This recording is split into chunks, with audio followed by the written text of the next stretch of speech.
খাব্বাব বিন আরদ কি পরীক্ষা তাকে দিতে হয়েছে। ইসলামের প্রাথমিক যুগে যতগুলো সাহাবী ইসলাম গ্রহণ করেছে, খাব্বাব ইবনে আরদ তাদের অন্যতম একজন। ইসলামের প্রথম যুগে যখন খাব্বাব ইসলাম গ্রহণ করেছে, ইমানের কালেমা এই পিয়ালা পান করেছে। খাব্বাব বিন আরদ একটা সম্ভ্রান্ত পরিবারের ছেলে ছিল। খাব্বাব বিন আরদের জীবনী পড়লাম, তিনি বাবার অনেক আদরের সন্তান ছিল, কিন্তু ছোটবেলায় ছোট বয়সে তার আব্বা মা দুইজন দুনিয়া থেকে বিদায় নেয়। ফলে খাব্বাব আর ওই বাড়িতে থাকার সুযোগ হলো না। খাব্বাব তখন একটা বাজারে উঠলো।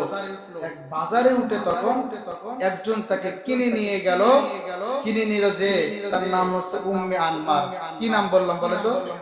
উম্মে আনমার না, উম্মে আনমার। ইনি একজন মহিলা। এই মহিলা বাজার থেকে এই সাহাবীকে কিনে নিয়ে গেল, খাব্বাব বিন আরদকে। কিনে নেওয়ার পরে খাব্বাব বিন আরদ ছিল সুঠাম দেহের অধিকারী। যেমন শরীরের ফিগার, যেমন তার উচ্চতা, যেমন তার শরীরের ফিগার, সব দিক থেকে পারফেক্ট। কর্মদক্ষতায় ভালো, সততায় ভালো, সব দিক থেকে যখন ভালো। এই উম্মে আনমার তিনি মক্কার বাজার থেকে খাব্বাবকে কিনে নিয়ে গেল। কিনে নিয়ে যাওয়ার পরে খাব্বাবকে বলল, তোমাকে আমি লোহার কর্মকার বানাতে চাই। যারা আমাদের সমাজে যারা লোহা নিয়ে কাজ করে, আমাদেরকে কি বলি? কামার। এই কামারের কাজ তোমাকে শেখাতে চাই, কারণ আমার বড় দরকার আছে। খাব্বাব এত দক্ষতা সম্পন্ন, এত ভালো কারিগর। তিনি যখন ভালো ভালো অস্ত্র বানাতে শুরু করলেন, লোহা বর্ম বানানো শুরু করলেন, তখন এই উম্মে আনমারের এই কৃতদাস খাব্বাব এই তার বানানো জিনিসগুলা টোটাল মক্কার বাজার সেল হয়। শুধু তাই নয়, মক্কার গন্ডি পেরিয়ে তার বাইরেও ভালো জিনিসটা চলে যাওয়া শুরু করলো। কারণ ভালো জিনিসের মান আছে না নাই? সবাই বলেন আছে না নাই? বাজারে তো অনেক মালই থাকে, আসন্ন থাকে, কিন্তু ভালো তো ভালোই। যারা ভালো চেনে ভালোর কাছে যায়। যখন খাব্বাবের এই মালগুলা মক্কার গন্ডি পেরিয়ে মক্কার বাইরে চলে যায়, তখন এই খাব্বাবের সুনাম শক্তিতে আরো ছড়িয়ে গেল। কে রে এই খাব্বাব? দক্ষ কারিগর, খুব সুন্দর কারিগর। তখন খাব্বাবের পরিচয় জানতে পারলো। খাব্বাব ছিল সুপরিবারের একজন ছেলে, হয়ে গেল কৃতদাস বাপ মরে যাওয়ার পরে। এটাই পৃথিবীর নিয়ম। কারণ আমি যদি ছোট থাকি, আমার বাবা থাকলে সে আমাকে অনেক কষ্ট করে স্তরে স্তরে থোপে থোপে আমাকে মানুষ করে বড় করে তোলে। আমার বাবা যদি না থাকে, আমাকে ওই বাবার স্নেহ দিয়ে আর কেউ লালন পালন করতে পারে? জীবনটা বিপদগামী হয়ে যায়। সেইভাবে আর মানুষ হওয়া যায় না। খাব্বাব হয়ে গেল কৃতদাস।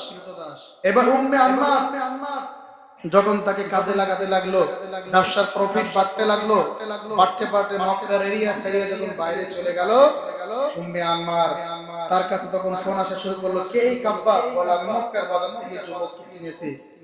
হঠাৎ করে যখন এই লোহা বর্মগুলো বাজারে সেল হতে হতে হঠাৎ করে তিনি মুহাম্মাদের সংবাদ পেয়ে গেলেন। মুহাম্মাদের সংবাদ পাওয়ার পরে তিনি মুহাম্মাদের হাতে ইসলামের বার্তা, কালেমার বার্তা, কালেমা শাহাদাত পাঠ করে কালেমার সুশীতল ছায়ায় তিনি আশ্রয় গ্রহণ করলেন। সুবহানাল্লাহ। ইসলাম দখল করে ফেলেছে খাব্বাব। আসার পরে খাব্বাব বিন আরদ যখন ওই লোহা বর্মের কাজ করে, বিভিন্ন কারিগরি কাজ করে, আর যেই ওর কাছে আসে তাকে কালেমার দাওয়াত দেওয়া শুরু করে। বিভিন্ন দেশ থেকে যখন তার কাছে লোহা বর্ম বানানোর জন্য আসে, মক্কার বিভিন্ন প্রান্তিক অঞ্চল থেকে যখন তার কাছে আসে, তার কাছে কালেমার দাওয়াত দেওয়া শুরু করে। মক্কার মানুষেরা প্রশ্ন করে, খাব্বাব তুমি তো কর্মকার, তুমি তো লোহা তৈরি করো, লোহা বর্ম তৈরি করো, দা ঘন্টা বোট এগুলো তৈরি করো, ও খাব্বাব তুমি এটা কিসের দাওয়াত দাও? তখন খাব্বাব বলে, এটা কালেমার দাওয়াত, ইসলামের দাওয়াত। এটার বাণী আমি মানুষের কাছে ছড়িয়ে দিতে চাই। খাব্বাব বিন আরদ বলে, আমি কালেমা পড়েছি, ইসলামের রেশমীয় বাণী আমি পালন করেছি। মক্কার মানুষগুলা উম্মে আনমারের কাছে যায়, উম্মে আনমারের কাছে গিয়ে বলে তোমার কর্মকর্ম নতুন একটা কালেমা দাওয়াত দেয়, আমাদের বাপ দাদার ধর্মের ওখালাতে মেরে নতুন একটা কালেমা দাওয়াত দিচ্ছে, তোমার উম্মে তোমার খাব্বাব তোমার কৃতদাসকে তুমি থামাও। উম্মে আনমার বলে খাব্বাব তোমার সাথে আমার জরুরি কিছু কথা আছে, তুমি নাকি নতুন একটা ধর্মের মানুষের কাছে দাওয়াত দিচ্ছ।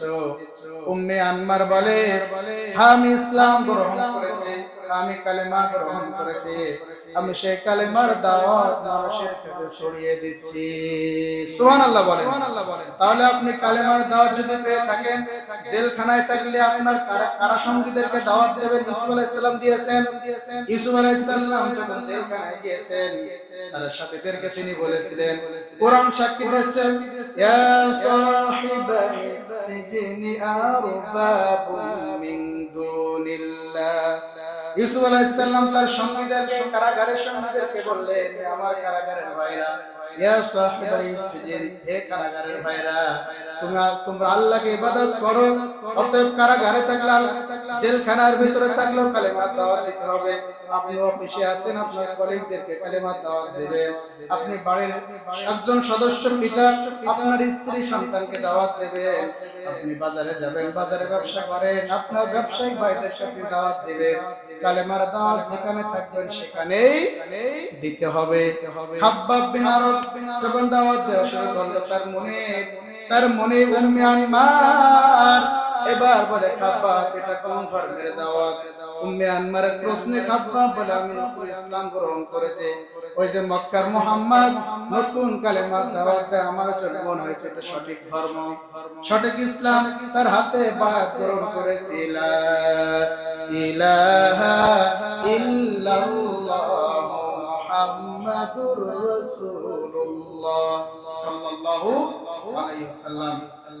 উম্মে আনমার অবাক হয়ে যাচ্ছে, কি রে তুমি আমার বাড়ি থাকো, আমার বেতন দাও, আমার খাও, আবার আমার ধর্ম বাদ দিয়ে কি সেই ধর্ম ইসলাম যেটা তুমি গ্রহণ করেছো?